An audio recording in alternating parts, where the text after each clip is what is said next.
So Barry, you're part of the Premier Property Inner Circle. Yeah. So could you give everyone a brief background of how long you've been in the Premier Property Inner Circle and what you've achieved in that time, please? Okay, so I joined the club last May. I met my business partners quite quickly on the first night. We've just bought an HMO in Corby and refurbed it, changed it from 4-bed, 1-bath to 5-bed, 3-bath, and just tenanting it right now. Also, during that time, I've been doing rent-to-rent and taking on 1 flat per month, so 10 months in, 10 flats, 2 more in the pipeline for March and April. And then, in addition, in my building where I live, I've already got the basement flat, which I've done a complete refurb on, and I've got the freehold. So just bought the top flat there, which has the potential to add an extra floor in the loft space. So looking to do a development there. And what space of time is that in? 10 months. Does that deserve a round of applause? So if you break down the numbers for that, because there's some people who like numbers in the room, what kind of income are you achieving right now because of all that stuff? Well, the first thing was tenant, the 2 rooms in my own property, so that's 1,500. 10 rent-to-rents, 4,000, a bit more, but it kind of varies. Then the HMO, 1,500, but I own half of that, so that's 750. I think that's 6,250, okay, which is actually more than I earned as an accountant. So I spent 20 years as an accountant, and then in my first year now, I'm at a point where I'm earning more doing that. So I'm not an accountant anymore. Round of applause. So that's £6,000 plus income on a passive basis every single month. Yeah. So how about the capital side in terms of lump sums? So in capital. Well, the development bought it for 400. It can be doubled in size, so that would make 800, and it costs 150 to do. So that could make a profit of 250. And if you're assuming a 24-month timeline, you could maybe average that out and say that's another 10k a month. And if you did one of those every 2 years, then that would be worth 10,000 a month in addition. Interesting. Okay, so there's a lot of results there, a lot of numbers. So can you break it down for us? Can you tell us maybe 3 factors that have made your property journey over the last 10 months easier for you, so you've been able to achieve what you've achieved? Yeah, I suppose having a bit of equity to start with, because I bought my first place when I was 24. I've never liked renting, and even though I started earning an accountancy on 7,000, I managed to get my first place those years ago. So having some equity, there's a lot of financing options within the club, so that's helped a lot. And just really getting the training and the ideas and the confidence from the club, I would say, because 10 months ago I'd never done any of this before. I just only developed my own home residence, so it's all new to me. Interesting. So Barry, you also mentioned in that you met your business partner in there. So has anyone heard of joint ventures? Joint ventures. So clearly your joint venture has been successful to this point. So what kind of tips would you give to people at Premier Property this evening for joint ventures? What are your kind of recipes for success, if you like? Well, a clear division of contribution. Ideally, you both put in the same amount of money and the same amount of work, but it can also work just as well if one person puts in all the money and one person puts in all the work. So equal contribution overall. Neither can do it without the other, so I see no reason why then you wouldn't split that 50-50. And then relevant experience. My business partners, they're full-time property people. That's what they do. One's a letting agent and one is a property manager. So that's very good. They brought relevant skills and experience, and it's what they want to do. They eat, live, and breathe property. Yeah, resources, skills, experience, enthusiasm, energy, and time as well. Some people have more time to commit than others. Other people just make time. So all of this kind of thing. Interesting. So just picking up from what you said there. So For those of you who have a pen and paper to hand, you might want to write this down now. For those of you watching this video online, you might want to write this down right now. So you said something there that kind of resonates maybe with people in the room. You said, neither can do something without the other. So neither can do something without the other. So for people who don't have any funds in the room, you don't need to raise your hand for that. Or if you're watching, you don't need to tell me that that's you. You can bring something else towards that property venture. It doesn't have to be you have the funding. Funding is one aspect of it. If you learn your skill, you learn your craft, you move forward in property that way, people become attracted to you. Because why? You're knowledgeable. And the old saying goes, knowledge is. And then if you add action to it, that's what allows you to get the results, right? So if you're sitting here and you're thinking, oh, you don't have the funds to move forward, firstly, I'd say probably reevaluate that. You most likely do have some sort of funds. Everyone's got a 5 or 10 or 15, 20, maybe it's $1 million, 2 million, 5 million, 10 million. You can bring that to the table. At the same time, you can bring your resources, your knowledge, your expertise, your time, which Barry's acquired over such a short space of time. I mean, 10 months ago, would you have thought about earning almost 7 grand a month plus 10 grand a month extra in capital? No. So small things like that. So for someone from your background, accountancy, why did you take the first step? Because there might be people in the room that are in a profession, maybe a really good profession, white collar, blue collar workers. What made you decide to take the first step? What was it for you? I had a friend who was in the club, and they had some ideas of things you could do in property. So my friend said, come along to the club because you're going to learn what you're doing. You can't really do it without the knowledge and the training. The first step, just getting here really, and meeting people, getting the training and the experience. Sorry, which one again? Say that again.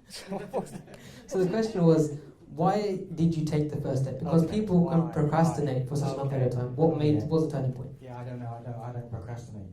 So on the first meeting here, I turned up. I met my business partners on the first meeting. We now have an HMO. I booked the 1-day course on the first night. I booked the 3-day course on the 1-day course. I pushed it forward.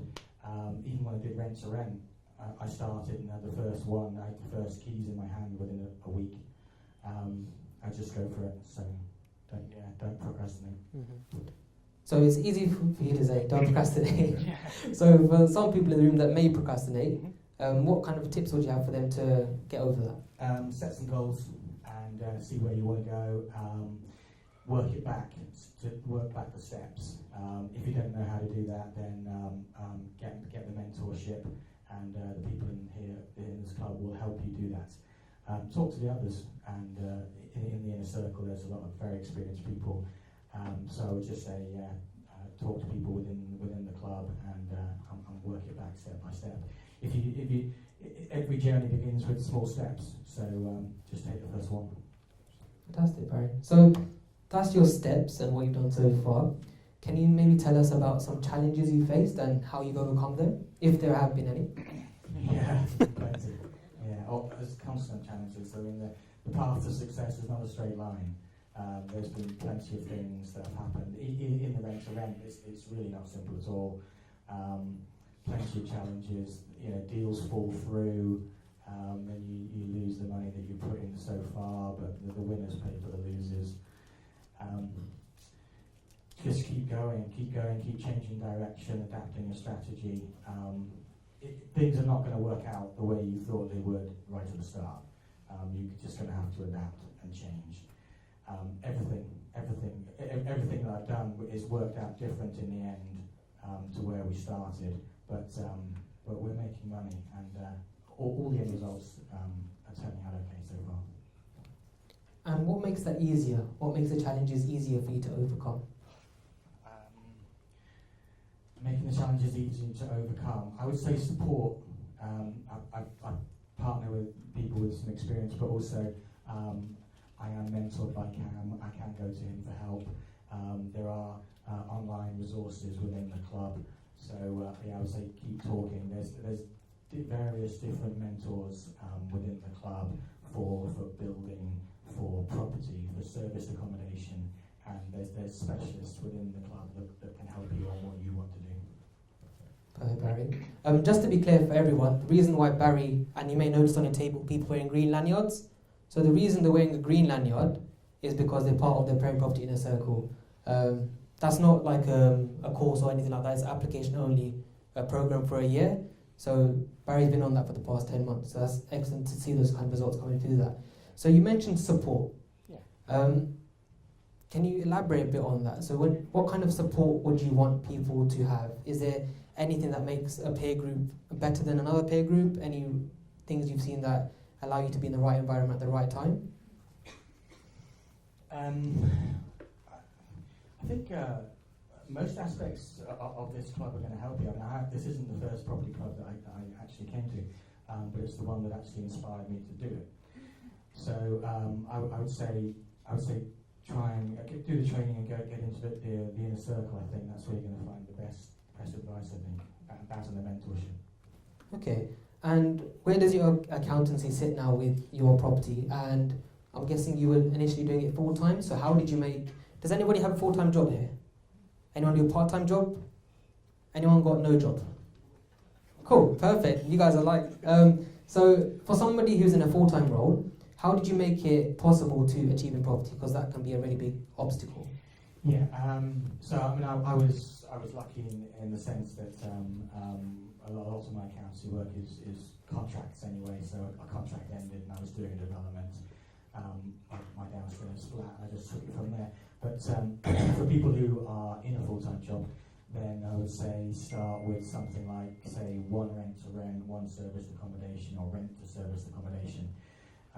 You can probably afford to do it, and in terms financially and in terms of time, that gets you the first one, and you're going to have to build it from there.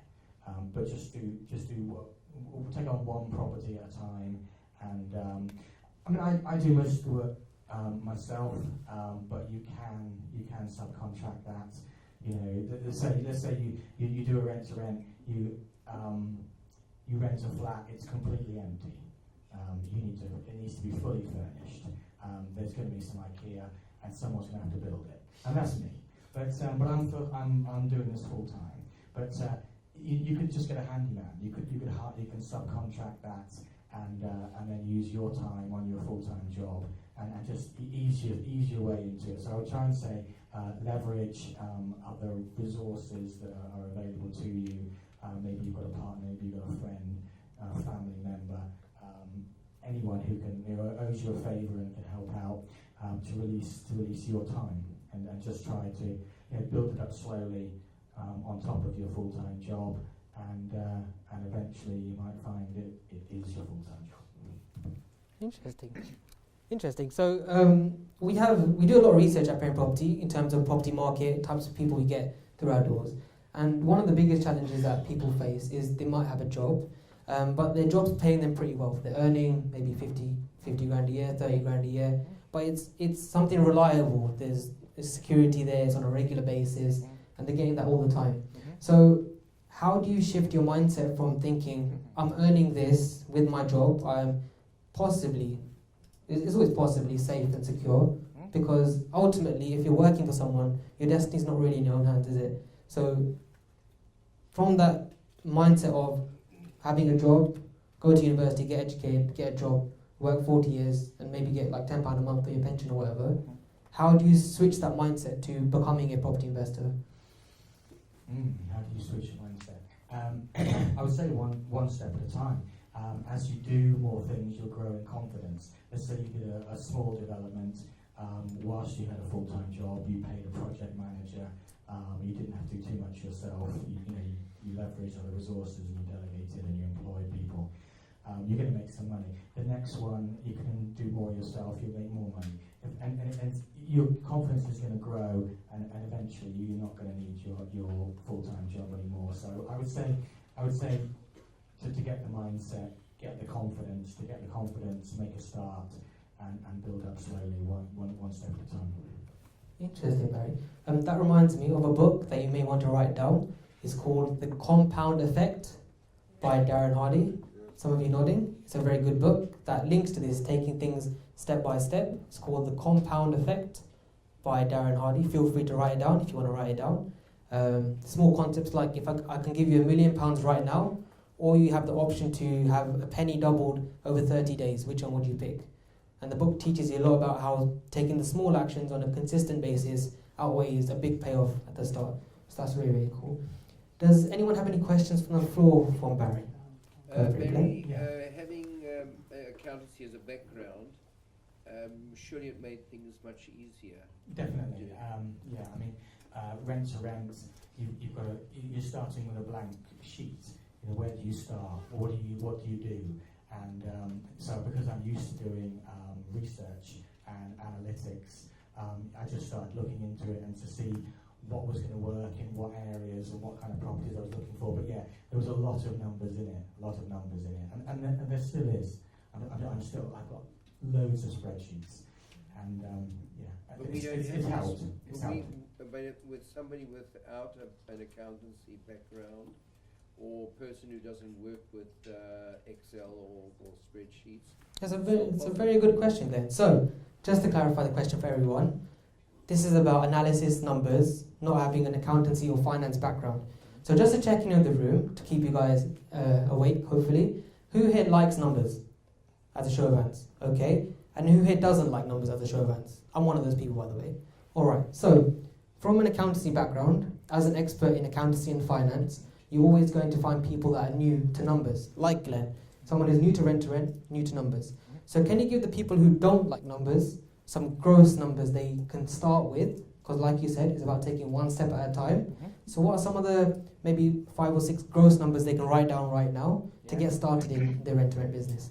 Yeah, so let's say you rent a 2-bed flat, say for $1,750. The bills on that are going to be about $250 a month, so you're going to be paying out $2,000 a month. You take a 2-bed flat, it has to have a separate lounge, completely separate and independent lounge that you can make into a bedroom, and you don't have to pass through it to get to another room. Then you've got 3 bedrooms. The 3 bedrooms you might rent out for a total, say, of about $2,600.